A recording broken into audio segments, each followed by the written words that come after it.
नमस्कार, मैं निशा श्री और आप देख रहे हैं फर्स्ट लुक बिहार। आइए लिए चलते हैं आपको आज की ताजा खबर। चुनाव के नतीजों के बाद पहली बार पीके ने अशोक चौधरी, सम्राट चौधरी, मंगल पांडे को घेरा। बोले अशोक चौधरी, दिलीप जायसवाल, सम्राट चौधरी, मंगल पांडे सब पर सारी बातें जनता के बीच में रखी, लेकिन बिहार की जनता ने फिर से उन्हीं को लाख लाख वोट दिया। अब बोएंगे बबूल तो आम कहां से खाइएगा। अगर भ्रष्ट नेताओं को वोट दिया है तो बिहार में भ्रष्टाचार खत्म नहीं होगा।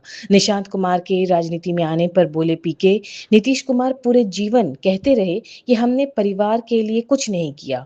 आज जब वे सत्ता छोड़ने की बात कर रहे हैं तो अपने बेटे को सबसे आगे बैठा। जो भी हम लोगों को कहना था अशोक चौधरी जी पर, दिलीप जायसवाल पर, यहाँ के डिप्टी सीएम सम्राट चौधरी पर, मंगल पांडे पर, ये सारी बातें जनता के सामने रखी गई, लेकिन जनता ने फिर उन्हीं को लाख लाख वोट देकर जिताया है। तो भाई हम आपके सामने तथ्य को रख सकते हैं, स्वीकार करना और नहीं स्वीकार करना आपके हाथ में है। लेकिन मैंने पहले भी कहा था, बोइएगा बबूल तो आम नहीं खाइएगा। अगर आपने भ्रष्ट नेताओं को के हाथ में सत्ता की चाबी दी है तो बिहार में भ्रष्टाचार खत्म नहीं होगा। बिहार में, और आपको कैमरे पर कह रहा हूं, अगले 5 वर्ष भ्रष्टाचार कम नहीं होगा और बढ़ेगा। बिहार में शिक्षा व्यवस्था नहीं सुधरेगी, बिहार में स्कूलों की दशा नहीं सुधरने वाली है, रोजगार नहीं आने वाला है, पलायन बंद होने वाला नहीं है। क्यों? क्योंकि जनता ने इसके लिए वोट ही नहीं दिया है। जिस चीज के लिए आपने वोट नहीं दिया है वो आपको नहीं मिलने वाला है। अब गलती आपसे हो गई, 5 वर्ष आपको ये भुगतना पड़ेगा। मोदी जी चाहे आपको अरवा चावल खिलाएं या उसना चावल खिलाएं, आपके बच्चों को गुजरात में जाकर मजदूरी करनी पड़ेगी। अभी सिलेंडर का दिक्कत हो रहा है, गुजरात में सिलेंडर का दिक्कत है, लेकिन मार किसको पड़ रही है? बिहार के बच्चों को। गुजराती जो सूरत में काम कर रहा है, रह रहा है, उसको ब्लैक में भी सिलेंडर मिल जा रहा है, लेकिन गुजरात के बच्चे जो सिलेंडर पर खाना बनाते हैं वहां से छोड़कर, जैसे कोविड में भाग रहे थे, वैसे देखिए ट्रेन में फिर जानवर की तरह बैठ के आना पड़ रहा है। क्यों? कहाँ गए मोदी जी? मोदी जी के कहने पे तो वोट दिया है आपने। तो गलत बात सुनकर गलत तरीके से वोट दीजिएगा तो आपके बच्चों के साथ नुकसान ही होगा। आप देखिए, पूरे जिंदगी परिवारवाद के खिलाफ बोला नीतीश कुमार ने। आज नीतीश कुमार पूरे जीवन कहते रहे कि हमने अपने परिवार के लिए कुछ नहीं किया।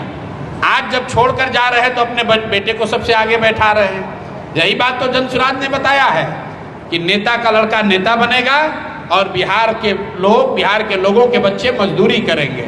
नेता चाहे बुजुर्ग हो या युवा हो, पिछड़ा हो या अगड़ा हो, बीमार हो या स्वस्थ हो, उसने अपने बच्चों के लिए राज सिंहासन की गद्दी की व्यवस्था करके रखी है।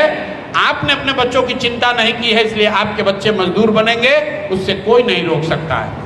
अगला पर तो आप लगा रहे थे लगातार जब आए थे पहले भी आरोप, लेकिन नीतीश कुमार जी जो अभी समृद्धि यात्रा में लगाते थे, यात्रा में लगातार उनके पीठ पर हाथ रख के घूम रहे थे। तो उससे क्या किया जाए? नीतीश कुमार अपने पीठ पर हाथे नहीं रख पा रहे हैं, दूसरे के पीठ पर हाथ रख के क्या कर लेंगे? 202 विधायक का नीतीश कुमार को समर्थन है, इसके बावजूद राज्यसभा में जा रहे हैं। क्यों? लोकतंत्र में जिसको 202 विधायक का समर्थन रहेगा वो राज्यसभा में जाएगा। ये इसलिए जा रहे हैं क्योंकि ये जो मैंडेट आया है, जो सरकार बनी है, वो नीतीश कुमार के काम और लोकप्रियता पर नहीं बनी है, वो 10-10 हज़ार रुपया में खरीदे हुए वोट से बनी है, वो इलेक्शन कमीशन के मदद से बनी है, केंद्र सरकार के गढ़ की मदद से बनी है।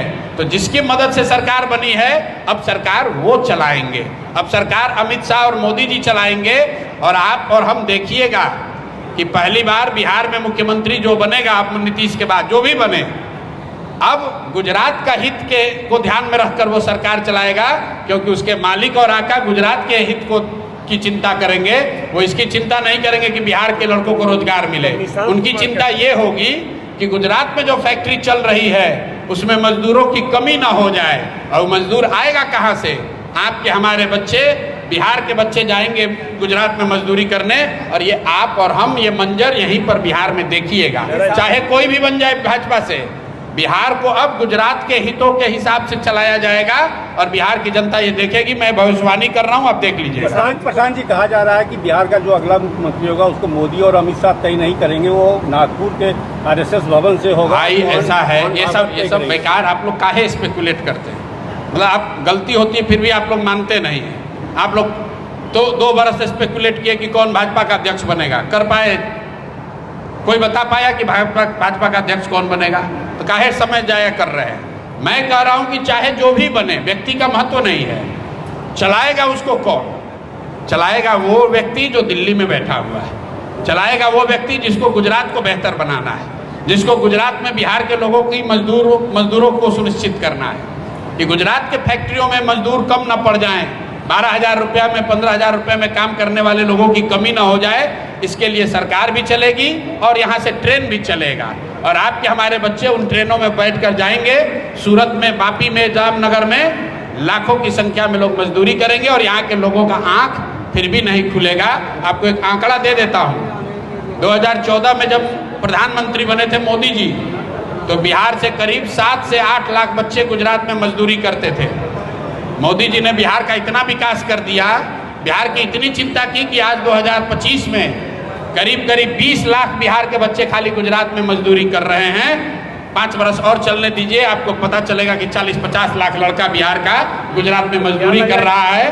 तो भैया बिहार के लोगों ने तय किया है, गुजरात के लोग बनेंगे फैक्ट्रियों में मालिक और बिहार के बच्चे बनेंगे उस फैक्ट्री में मजदूर। ये हमने मिलकर तय किया है और यही चीज होगा। डी फार्मा स्टूडेंट्स, अब हो जाइए तैयार। आपके लिए है बहुत अच्छी खबर कि अब केवल डी फार्मा स्टूडेंट्स को ही मिलेगी फार्मासिस्ट की जॉब। तो ये कोर्स करने के लिए आपके पास है 2 चॉइसेस।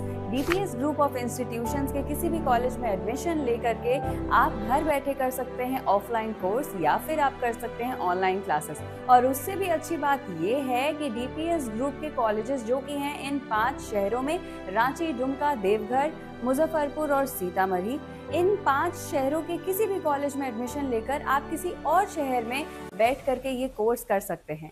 आपको कॉलेज के नाम और डिटेल्स मिल जाएंगे वीडियो स्क्रीन पर और बाकी किसी जानकारी के लिए दिए गए नंबर पर कॉल करें। तो मुझे कमेंट सेक्शन में बताना ना भूलें कि आखिर आप किस शहर में एडमिशन ले रहे हैं।